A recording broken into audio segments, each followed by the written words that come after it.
This is the California Spotlight, sponsored by the California Department of Public Health. Hello there.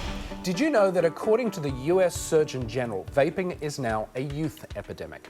What you need to know is that there's often as much nicotine in a tiny vape pod as an entire pack of cigarettes.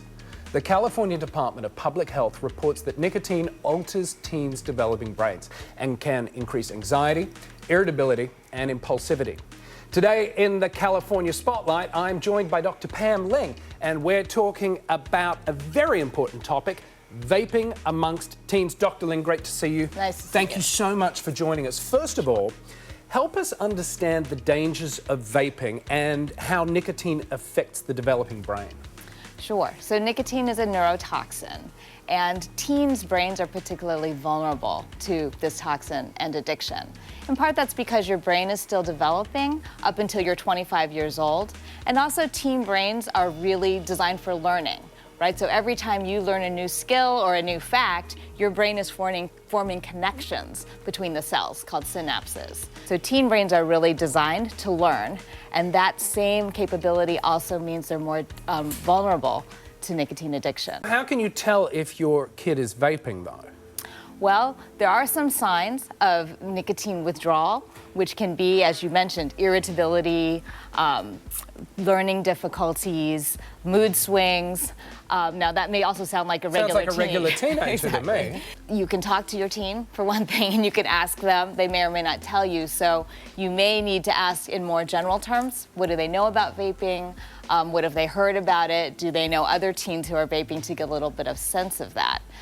In addition to talking to your teen, you can also take a look at what's happening at home. Often if there's a funny, sweet smell when you enter your teen's room, that smell can actually be a vape aerosol in the room. You can also take a look in your teen's backpack and see what's in there.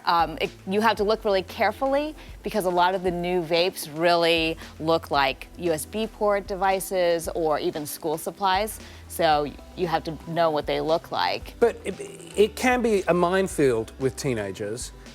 Talking to kids is the best start. I think that talking to kids is always a great place to start. And it's really starting a conversation that's going to go on over time. So you want to avoid sort of single lecture from mom as your only way of finding out what's happening with your kids. But listening more than talking is a great idea. And especially if your kids are young, you may just want to ask them what their experience is and what they know.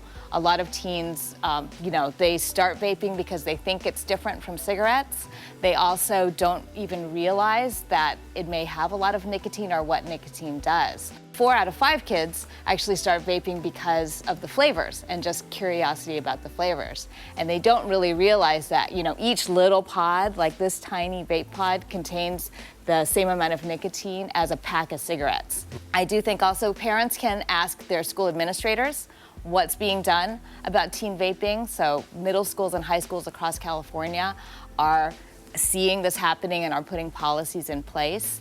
And then parents can also think about the kids in their communities and say, what can be done to get rid of flavored tobacco products, including vapes, and getting them out of our convenience stores and other places that are so easy for teens to access. Yeah, well, Dr. Pam Ling, a lot of really important information for us to digest here. But is maybe one of the big takeaways here is that parents and teachers, health professionals, community leaders need to take more of an aggressive step to, help protect children from these highly potent products, right? I agree. I think it's up to us to really take action in this. And one really great way to get started is to check out the website, flavorshookkids.org.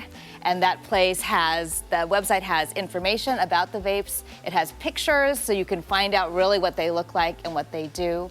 Also ways to talk to your school administrators or even send a letter to the mayor. Dr. Ling, thank you so much. What's that website again? Sure, it's flavorshookkids.org. flavorshookkids.org. Well, there you have it. If you'd like more information on anything we've discussed in today's California Spotlight, go to flavorshookkids.org. Dr. Ling, thank you. Sure. Thank you, and I'll see you next time.